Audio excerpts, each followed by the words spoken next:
Lenskart IPO में कैसे बनाया जा रहा है इन्वेस्टर्स को बेवकूफ़? क्या लेंसकार्ट आईपीओ एक स्कैम है? चलिए समझते हैं वीडियो में। Welcome to markets with Akshay. दोस्तों, लेंसकार्ट आईपीओ की लिस्टिंग होने वाली है 10 नवंबर को।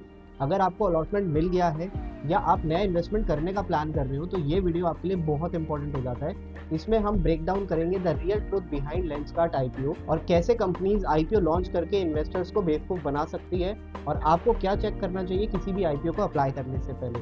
चलिए वीडियो स्टार्ट करते हैं। दोस्तों, लेंसकार्ट काफ़ी फेमस ब्रांड है और इनके ओनर पीयूष बंसल को आपने टीवी पे ज़रूर देखा होगा, ये शार्क टैंक में आते थे। तो यहाँ पर कंपनी और पीयूष बंसल दोनों की ही ब्रांड वैल्यू काफ़ी ज़्यादा है मार्केट के अंदर। लेकिन हम इन्फॉर्म्ड इन्वेस्टर्स हैं, हम ब्रांड वैल्यू पे नहीं जाते, हम जाते हैं फैक्ट्स के ऊपर।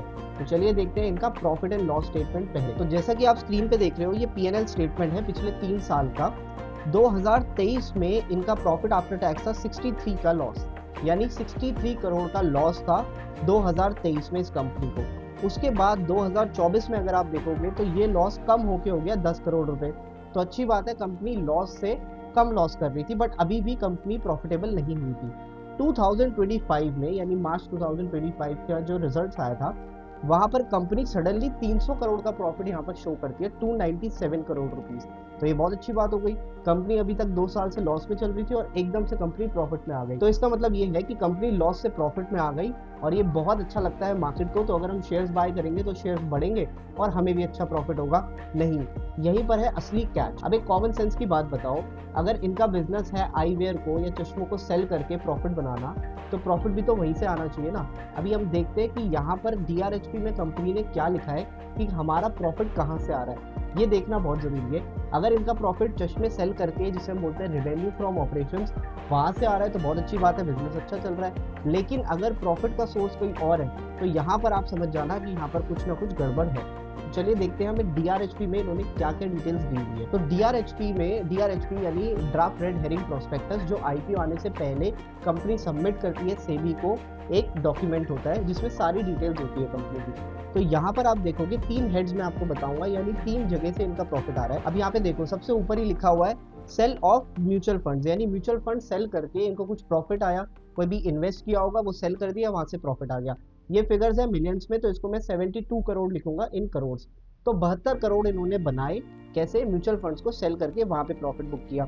ठीक है। अब सेकंड हेड अगर आप देखोगे तो यहाँ पर आ रहा है इंटरेस्ट इनकम, यानी कोई एफडी कराई होगी जहां से इन्हें ब्याज आया, तो वहां से भी इन्हें प्रॉफिट हुआ। कितना प्रॉफिट हुआ? यहाँ पर भी इन्हें 72 करोड़ के आसपास प्रॉफिट हुआ। तो यहाँ से 2 प्रॉफिट्स आप देख चुके हो और ये मेजर प्रॉफिट्स हैं जो भी इन्होंने कैश फ्लो दिया हुआ है उसमें से। अब थर्ड मोस्ट इंपॉर्टेंट देखोगे अगर आप, तो वो है एफपीटीपीएल डेफर्ड कंसिडरेशंस। ये क्या है? एक तरीके का अकाउंटिंग एंट्री है, यानी यहाँ पे कंपनी ने कुछ अपना प्रोडक्ट सेल करके प्रॉफिट नहीं कमाया है, कोई अकाउंटिंग एंट्री करके यहाँ पर इन्होंने 167 करोड़ का प्रॉफिट दिखा दिया है। तो अब आप समझो, यहाँ पर अगर मैं इन तीनों को टोटल करता हूँ तो वो हो जाता है 306 करोड़ का प्रॉफिट। और अगर जो इन्होंने दिखाया 297 करोड़, उसमें से मैं माइनस करूँ तो कंपनी अभी भी लगभग 9 करोड़ के लॉस में है। Now this is the reality of Lenskart IPO, कि यहाँ पर दिखाया जा रहा है कंपनी में प्रॉफिट और यहाँ पर एक्चुअली कंपनी लॉस में है। तो यहाँ पर दोस्तों, hats off to the CS of the company, बहुत ही अच्छी टेक्निक अपनाई है इन्होंने ताकि ये अपनी कंपनी को प्रॉफिटेबल दिखा सके और आईपीओ लॉन्च करके शेयर सेल करके अपना प्रॉफिट बना सके। अब आप ये समझो, ये 7300 करोड़ का आईपीओ है, जिसमें से 5000 करोड़ के आसपास रहेगा ऑफर फॉर सेल, यानी कंपनी के जो ओनर्स हैं, जो भी इन्वेस्टमेंट ग्रुप्स हैं, वो अपने शेयर सेल करके प्रॉफिट बुक कर रहे हैं। तो यहाँ पर मेजर पैसा तो प्रोमोटर्स के पास ही जा रहा है ना, तो यहाँ पे गड़बड़ है। तो दोस्तों, जब भी हम आईपीओ में अप्लाई करते हैं और उसको लॉन्ग टर्म के लिए होल्ड करते हैं, तो आईपीओ तभी चलता है जब वैल्यूएशन ज़्यादा अच्छे हो, यानी सस्ते में आपको कंपनी मिले, बाकी बड़े प्लेयर्स आके बाद में बाय करें और वहाँ से शेयर प्राइस बढ़े। और अगर वैल्यूएशन पहले ही आपको महंगा मिलेगा तो शेयर प्राइस में ग्रोथ नहीं होती है। वैल्यूएशन का एक पैरामीटर होता है प्राइस टू अर्निंग रेशियो, ये आपको बताता है एक शेयर आपको कितना महंगा मिल रहा है, कितना सस्ता मिल रहा है। ये नंबर जितना ज़्यादा होगा उतना खराब होता है। तो यहाँ पर आप देखो, पोस्ट आईपीओ वैल्यूएशन 284 यानी 285 का पीई आ रहा है, यानी इन्वेस्टर्स कंपनी की 1 रुपए की अर्निंग के लिए 285 रुपीज देने के लिए तैयार है। अब इसी को मैं आपको कंपेयर करके बताऊं, देखो इनका डायरेक्ट कॉम्पिटिटर एक टाइटन ही है। टाइटन की पीई रेशियो है 89, दैट मीन्स टाइटन से भी कहीं ज्यादा प्रीमियम पे वैल्यूएशन ले रहे हैं। अब पी रेशियो इतना ज्यादा क्यों आ रहा है? क्योंकि शेयर्स बहुत ज्यादा महंगे में सेल कर रहे हैं, अपनी कंपनी की वैल्यूएशन बहुत ज्यादा हाई दिखा रहे हैं। आईपीओ लिस्ट होने के बाद भी यहाँ पर ग्रोथ का चांसेस काफी कम है। लेकिन फिर भी अगर आपने अप्लाई किया, आपको अलॉटमेंट मिल गया है, तो यहाँ पे जीएमपी मैं आपको बता देता हूँ। जीएमपी चल रहा है यहाँ पर ऑलमोस्ट 20% के आसपास। ये जीएमपी चेंज भी होता रहता है, तो 15,000 रुपये पे लगभग 2,500 से 3,000 रुपये का एक लॉट पे प्रॉफिट आपको मिल सकता है। तो दोस्तों यहाँ पे समझदारी यही रहेगी कि लिस्टिंग होते ही आपको कंपनी के शेयर्स कर देने चाहिए सेल, और नए इन्वेस्टमेंट के लिए अभी तो बिल्कुल भी कंपनी में स्टेप इन नहीं करना चाहिए।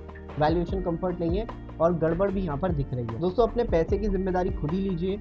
अप्लाई तभी कीजिए जब आपको सारे फैक्ट्स पता है, किसी के कहने या सुनने पे अप्लाई ना कीजिए। आई होप आपको वीडियो अच्छा लगा होगा, आपने कुछ सीखा होगा। ऐसे ही इन डेप्थ आईपीओ एनालिसिस और इन डेप्थ इन्फॉर्मेशन के लिए मार्केट्स विद अक्षय को सब्सक्राइब करना ना भूलें, वीडियो को लाइक करना ना भूलें। Thank you so much.